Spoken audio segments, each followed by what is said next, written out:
Fred here, welcome back to the Gear Obsession channel. In this episode, we'll be taking a look at the Boker Plus Federal Knife. So stay tuned.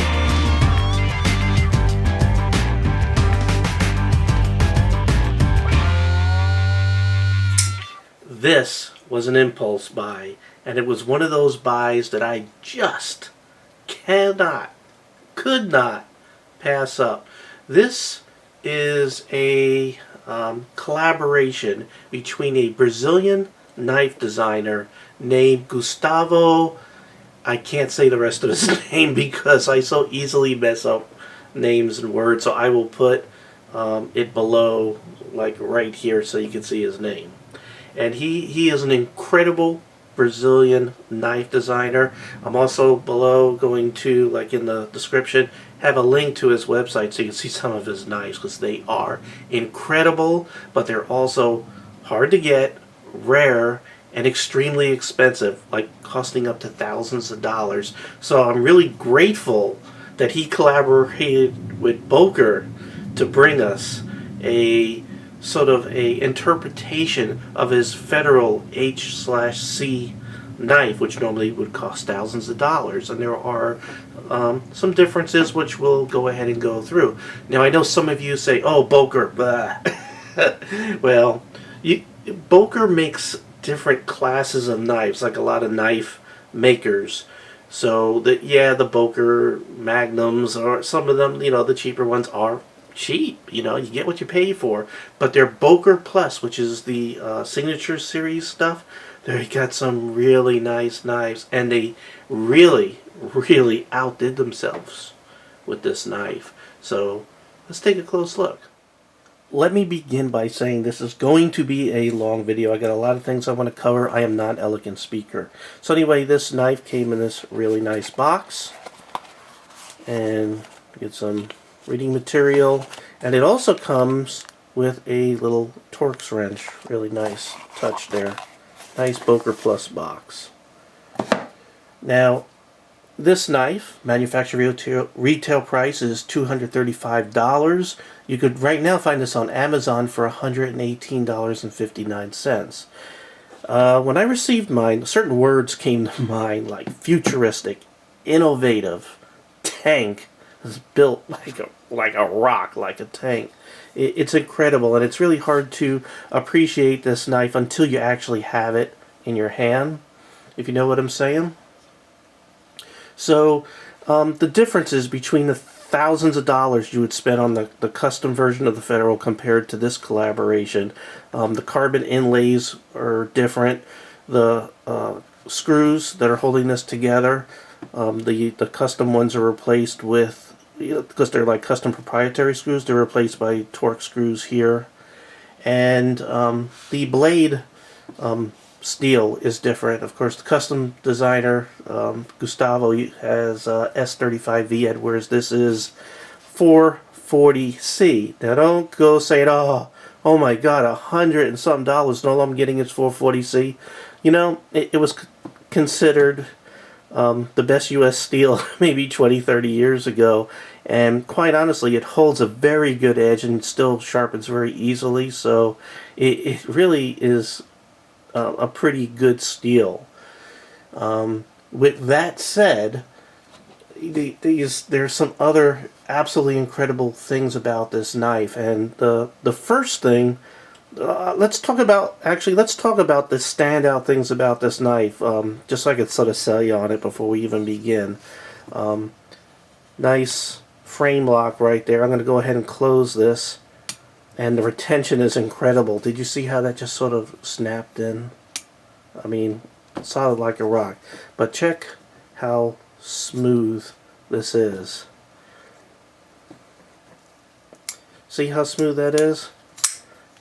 Absolutely incredible. The reason why it's so smooth is because they don't use Teflon or brass phosphorus washers or anything like that. There's caged ball bearings on each side of the blade in there. And honestly, when I got this, it was a little bit stiff, and I put a couple drops of oil in there, and holy crapola, this is absolutely the smoothest knife I've ever had in my hand. And this is a very, very hefty blade, and it flies out there like it's just a little blade. Absolutely incredible. Other things that stand out about this blade is look at this jimping, this checkering that's done here. And if you think this is a big deal, you should see some of the Gustavo's knives, the amount of elaborate work that he does on his. But this is just a touch of what he can do. As a matter of fact, in some of his knives, he has stuff actually inside the scales of his knives. So, absolutely incredible. There's the hole with the bearing for the retention. Now let's talk about the other thing that stood out about this knife, which is why I impulse bought this knife. If you notice, let me close this, you don't see a pocket clip on here. Well, that's because it's integrated. Another one of his innovative designs. Check this out. See that? That's the clip right there. Now, my first instinct is, wow, how come no one ever thought of this? It's awesome. And then I also have found that this is probably one of the worst things about this knife. The one con about this knife has to do with this very innovative clip. So I'm here with no pants, because here they are. No, I'm just kidding. I do have pants on. But I have a pocket here. And most jeans, this clip will not open up far enough to get in there. Fortunately, these Lee jeans here, the pocket's just thin enough for me to get this in. It is still a pain in the butt to get it in there. And there you go. There it is in it. Barely sticks out. And it has a death grip on these pants. You can see you would never get this out fast. You sort of gotta, it's almost a two-handed job to get this out. So the clip was innovative, but it's not very practical for any kind of fast deployment.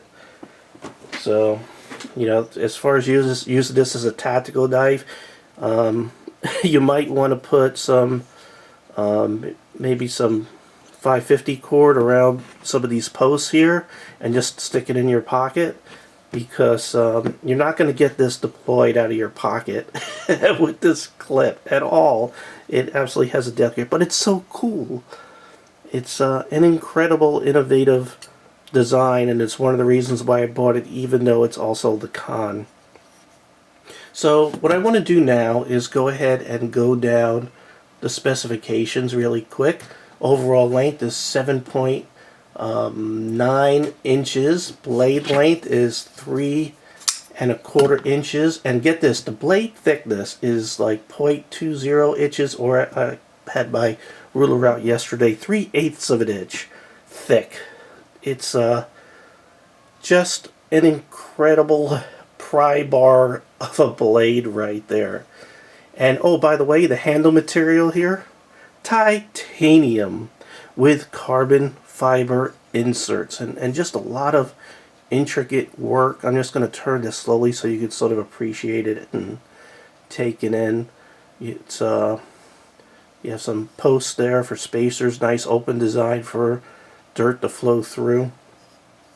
And again, this is a frame lock. You have some milling out here so your finger can get in there real easy and undo the lock. And take a look at this. Do you see how this is curved right in here? That's something that you usually only see in custom knives also. There it is. How that's curved. It's not just cut straight. It has a nice curve to it. Really incredible. And that, by the way, there's the flipper right there. And again, after just a couple of drops of oil, and that thing just flies out. Incredible. Okay, so blade material, again, 440C, has a brushed satin finish. It goes this way instead of up and down. You have a very shallow hollow grind, almost flat. And this is a drop point. Nice recurved plain edge right there. And you can see that when you press the flipper, it ends up down here and acts as a hand guard to keep your hand from slipping down the blade, along with that jimping that looks absolutely incredible, but it's barely functional. You know, it's very smooth. So it's there. It provides some traction, but not too much. The handle length is 4.6 inches. The handle thickness is about a ½ inch. Handle material again is titanium with carbon fiber inserts. Handle colors gray. Weight is 4.9 ounces. This is almost 5 ounces. It's a hefty knife. And I'm classifying this as an EDC. Of course, could be pushing the tactical, but actually I'm going to classify this as a gentleman's EDC. Because it's just, you know, if I wanted to dress up and then, you know, have something where it barely sticks out of my pocket as far as a small clip, this would be a gentleman's EDC for dress up night or something. I don't know. That's what I'm classifying it as. So that's about everything. It's a flipper, obviously. It's not assisted opening, even though it's flying open. Frame lock, made by Boker. Country of origin, here's another source of contention with a lot of people. Yes, it's made in China. That's, honestly, I don't think this would ever be able to be made, at least in the U.S. here, for the price it's going for. But the there's no flaws in this. I mean, the quality control is there. They absolutely made an impeccable knife here, you know. China's not, you know how Japan used to make really, really cheap knives, and then, or really cheap things, and then one day there, where you went to get really high quality technology, high quality made stuff at some point. Well, China's getting there, or in this case, China's there. They made an incredible piece of art here, and it is perfect. I mean, there's not any flaws that I could find on this knife. So, absolutely incredible. If I hadn't said it, if you're interested in purchasing this knife, I'm going to provide the link to Amazon, where it's being listed for $118.59 below. So let's go ahead and do the test real quick. I'm going to go ahead and close this up. We'll check for blade centering, and you can see blade centering is really good. It's slightly to the left, ever so slightly.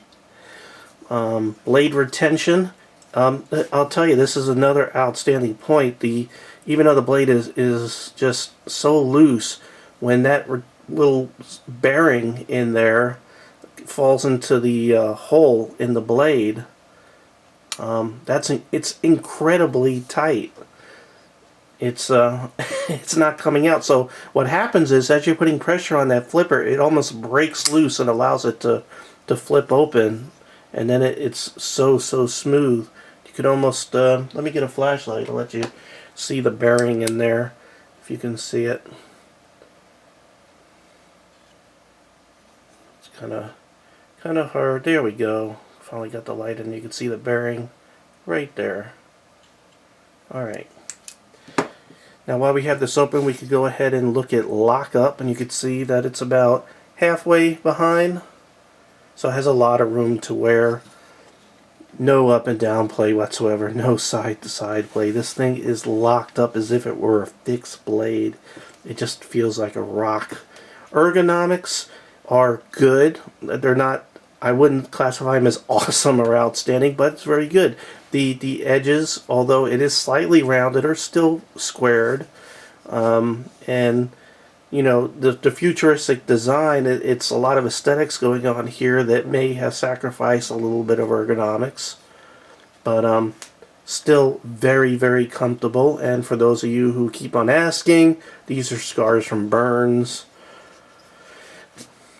For reverse grip, it's since it's not rounded this way, reverse grip, you have to push the blade up a little bit, and then you could get your thumb back there and it'll work out, but not the best. That's why this is definitely a EDC knife.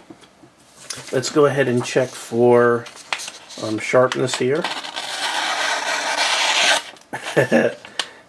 Look at that. This is just insane. Look at that. Just do a nice little curve there. That's push cutting there.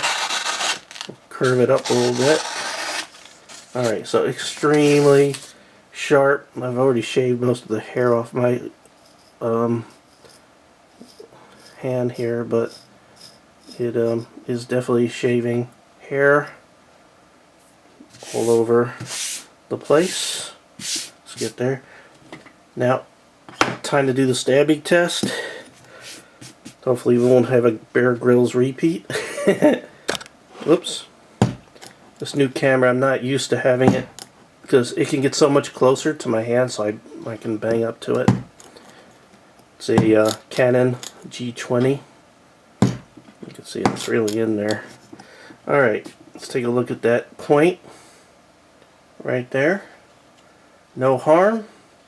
Everything is perfectly fine. Thank God.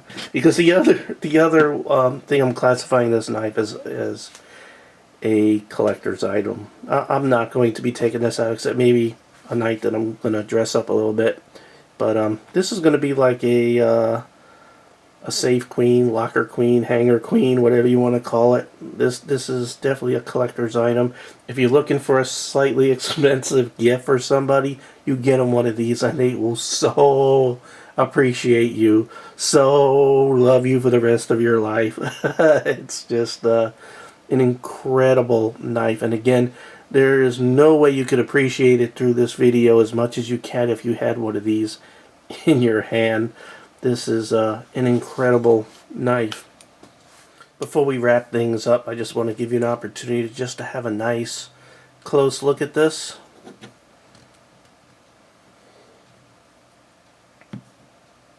Bring that around. Go ahead and deploy the knife. You can see that beautiful blade, nice recurved plain edge. What's not to like about this knife? There's the designer's initials right there, Gustavo T, and I can't say his last name, and if I attempted I would make pea soup out of it. I warned you it's going to be a long video. Again, I just want to make sure that I can cover everything about this knife as well as my enthusiasm for this knife. So for pros of this knife, it's a custom knife, a custom-like knife, a collaboration with a custom designer that you're paying a production knife price. And but it's way, you know, if this were just a knife that was being sold with this, it would cost more, believe me. So that's the pros, the big thing, and the thickness of that blade and everything. The cons, some people might call the 440C a con. I really don't. It's a very good steel because it can get razor sharp, as you saw. However, it's very, you know, and it has pretty decent retention. It has pretty good retention, as a matter of fact. And it's very easy to sharpen back to a razor's edge, unlike some of the super steels that it does take a little time to work and get the edge back, even though it holds it better. So it's always a give and take, as in many things in the world. Now the big con is this clip. First of all, it's right-handed tip up only because of the way this clip, pocket clip is. And then the other thing is the pocket clip is only going to work on material that is relatively thin, and it will put a death grip on it. You don't have to worry about it coming out of your pocket, but it's going to put a death grip on it, so it's going to be very hard to get out of your pocket when you need it. So, you know, there you go. But it is just a work of art, and I am so happy to have this knife in my collection. You can have it in yours by clicking on the link below. Amazon, $118.95, right? Did I get that right? I think I did. Or 50, no I did not. $18.59 at the link below. I encourage you to check out Gustavo's webpage, or go ahead and, you know, Google his name and then click on images and just see all the pictures of his knives, because they are out of this world. No designer, I feel, has the talent of this man, who designed some of the most incredible, futuristic, but beefy knives, which is exactly what I like. And if I ever get rich in this world before I leave it, I am going to own some of those knives. If I could afford some expensive custom knives, it's going to be his. Period. Okay. Well, thank you very much for joining me here at the Gear Obsession channel. I really appreciate every friend, viewer, subscriber, and especially you. And I hope you have a great evening. Take care. Bye.